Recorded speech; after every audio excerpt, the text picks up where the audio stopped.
Maybe I do need to check my fairy tale, he thought, because while living it, he could never see it clearly. The child was hardly a test at all compared to what he faced now. Nor did Sophie turn out to be his true love. And good didn't always win. In fact, it might never win again. Panic rippled in his chest, as if the numb chill had worn off, his feelings rushing back. Agatha had come to save him.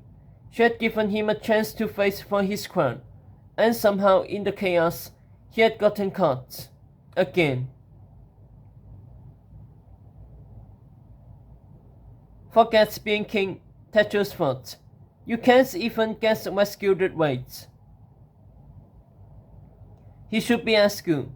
He should be at her side, plotting his revenge on Ryan. He should be leading the war to take back the throne.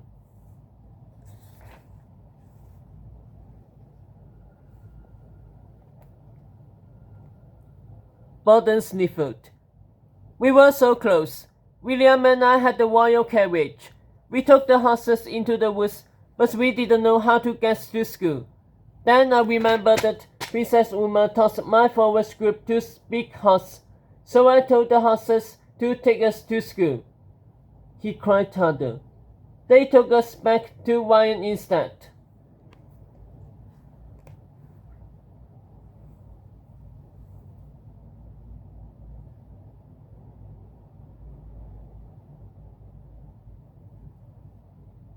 Horses are so disloyal, William sighed, patting Borden head.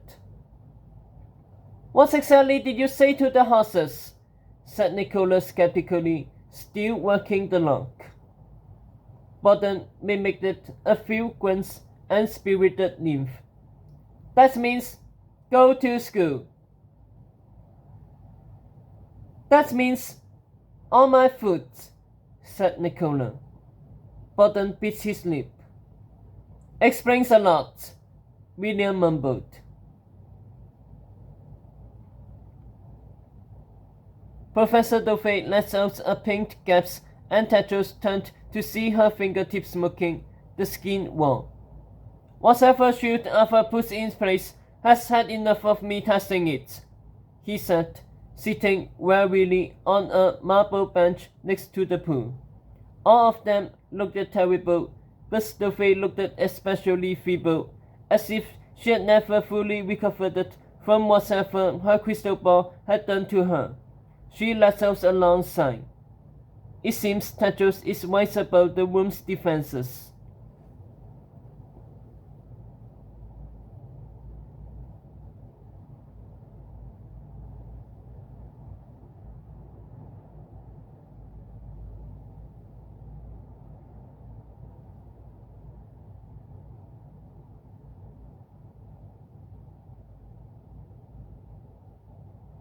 A second later, Nicholas' hair clip broke in the lock.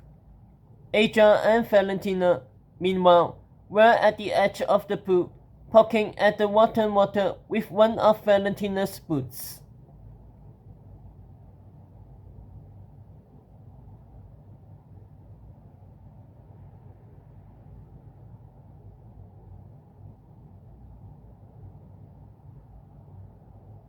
The sum of all this differing made Tetros snap from his own stupor.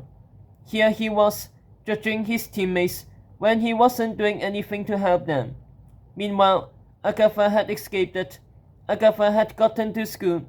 Agatha had come to save him. Agatha had done everything. Everything.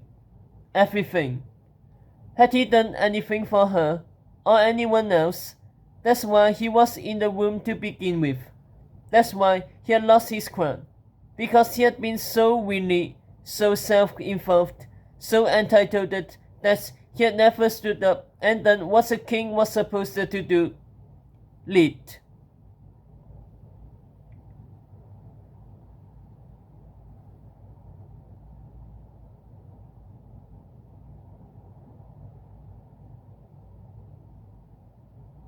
Tetros took to his feet. Listen, we can't use magic to get out of here, but maybe we can use something else.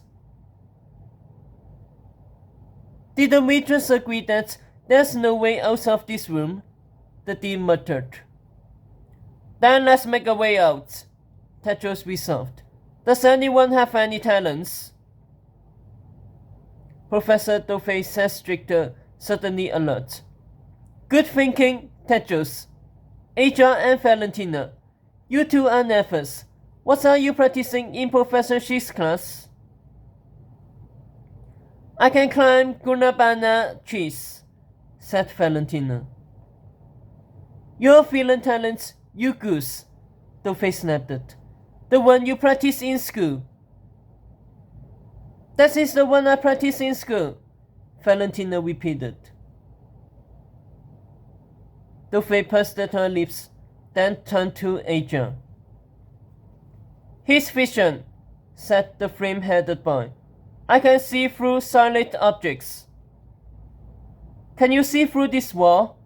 Tedros said eagerly. Aja looked on the wall, and its big marble bricks, each the size of a small window. I see a black pond.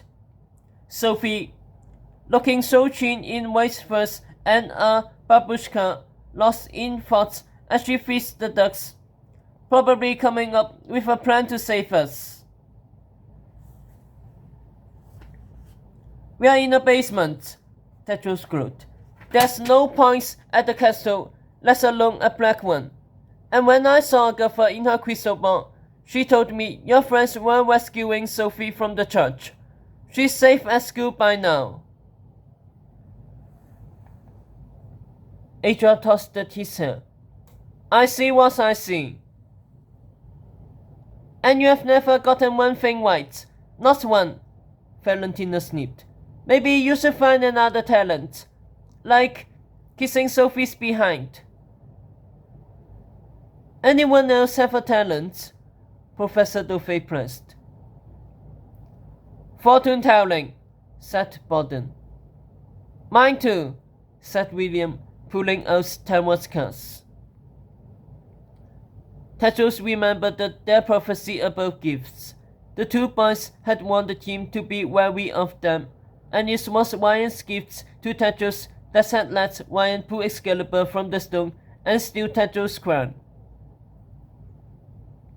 Tedros looked at the two boys with new interest. Ask your cast if we'll get out of this room. Borden dabbed a hand. Says yes. And soon, said William. Tedros' eyes lit up. Ask the cast how we do it. Ask them how we get out of King's Cove. Borden and William looked at the cast, then at each other, then at Tedros. Potatoes, the boys said. Everyone in the room stared.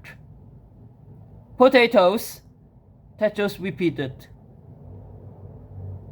Clearly they speak cowards as well as they speak us, said Professor Dovey. What about you, Nicola? Readers don't come with talents, Tedros greeted, watching her search the walls for loose bricks.